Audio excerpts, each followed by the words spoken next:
Hello there and welcome. Always a pleasure to have you join us on Trending News here on Atlantic TV.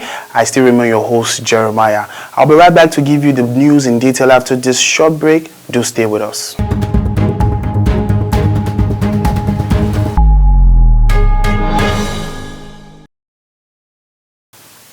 Welcome back. On to our very first trending news for the day.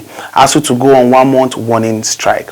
After serious deliberations that dragged into the early hours of Monday, the National Executive Council (NCE) of the Academic Staff Union of University (ASUU) has voted to embark on a 1 month warning strike to press home its demands from the federal government. From the meeting held in Lagos, it was learned that the strike is to allow the federal government to do the needful, failure to which the union would go on an indefinite strike. Moving on to our next story, FCT polls, PDP, APC get 3 area councils apiece.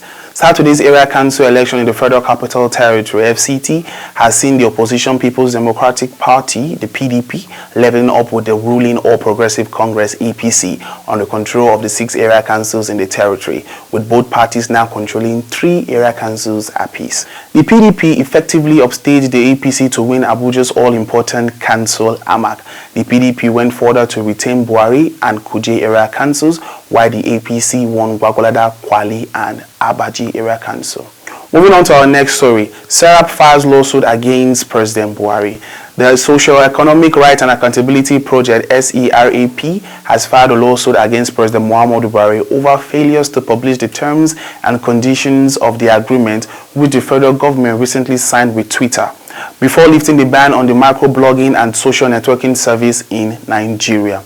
Moving on to our next story, FG accuses Canada of double standard. The federal government has condemned Canada for repressing truckers who were protesting over COVID-19 mandates and other restrictions in the country. Minister of Information and Culture Lai Mohammed yesterday said the action of the Canadian government amounted to double standards. Similarly, he recalled that Twitter, which allegedly funded NSAS protesters and even helped them raise funds, has blocked the truckers' account. This was a reference to the anti-government stand of Canada and other countries during the NSAS protesters in October of 2020. Moving on to our next story, Buhari Jonathan pays condolence over death of Dam Baba. President Muhammadu Buhari and former President of Nigeria, Dr. Goodluck Jonathan, the Northern Governors Forum, and other eminent Nigerians have expressed sadness and shock over the death of the late Premier of the Northern Region grandson, Magaji Gari Sokoto Alhaji Hassan Dam Baba, who died in Kaduna on Saturday. Moving on to our next story, boundaries dispute, Okowa warns against bloodletting. Governor Ifeanyi Okowa of Delta State weekend warned communities against bloodletting over boundaries dispute, lamenting the spate of disagreement leading to loss of life in some communities. Speaking at St. Paul's Anglican Church, Uzere, Usoko, South Local Government area of the state, during the funeral of renowned boundary scholar and commissioner for education in the state, Professor Ekoko, Okowa told the people to embrace peace, saying no land is worth the life of any individual.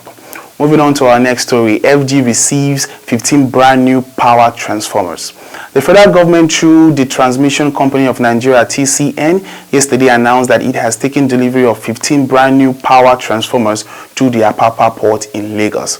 A statement by the General Manager Public Affairs of the federal government-owned company, Ndidi Umba, quoted the acting MD TCN, Sule Abdulaziz, disclosing that the contract for the supply of the transformers under the Nigerian Electricity Transmission Project was funded by the World Bank. Moving on to some entertainment news, Oxlade leaked tape, singer breaks silence, revealed those behind it. Nigeria singer Oxlade has finally responded to his leaked sex tape that has been making rounds on social media. The video became viral a few days ago after it was uploaded on Snapchat and quickly traveled to Twitter. The video of the singer with a lady received a lot of reaction on social media. Oxlade, however, admitted that he's aware of the leaked tape and it is now in public domain, also stating that there's nothing he can do about it. He apologized to the lady as well as his fan base. He attributed his exposed tape to treachery and betrayal for some of the people who he assumed to be close friends of his. Moving on to news around Africa, Malian soldiers killed in jihadist attack. 2 Malian soldiers have been killed in an attack blamed on jihadists. The attack happened at a post in central Mali on Sunday morning. 5 of the militants were also killed during the attack. The Mali army, which has been struggling to contain jihadist insurgency, has been carrying out operations to destroy jihadist base. Former President Keita was ousted by the military in 2020 after being accused of failing short to fight against the insurgents. Still on news concerning Africa, Tunisia's President Kais Saied extends powers over judiciary. Thousands of Tunisia protested on Sunday, hours after President Kais Saied officially replaced a judicial watchdog and gave himself powers to sack judges and ban them from going on strike. Hours after the decree was published, early hours of Sunday morning, more than 2,000 protesters gathered in central Tunis, many waving flags and chanting slogans in support of an independent judiciary. Moving on to business news, bullish oil prices firm up naira value across market. The tight trade in the international oil market since this year may have started impacting on the domestic foreign exchange market as positive sentiment strengthens the local currency. But the nation's external reserve remains under pressure despite the positive development in the exchange rate. Findings indicate that the naira strengthened at the investor and exporters window as well as the parallel market end, the first time this year. Moving to sports report, Chelsea wins Club World Cup.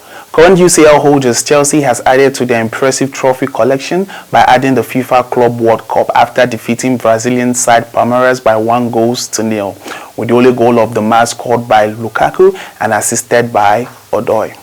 Still in sport news, Erin Jackson becomes the first black woman to win Olympic skateboarding gold.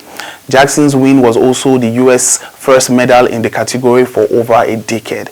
The 29-year-old previously ranked 24 in the first Winter Games over 4 years ago.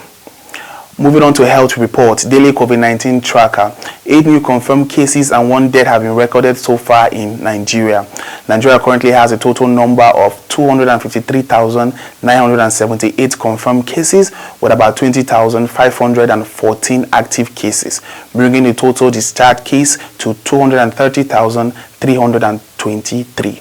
And the total death rate stands at about 3,141. Please, as always, ensure to wear your face mask, wash your hands regularly, and avoid overcrowded places. You can as well do well to follow us on all our social media handles now displaying at the bottom of your screen. Thank you so much. That is the much we could have on today's program. Until we come your way again next time, please do stay safe.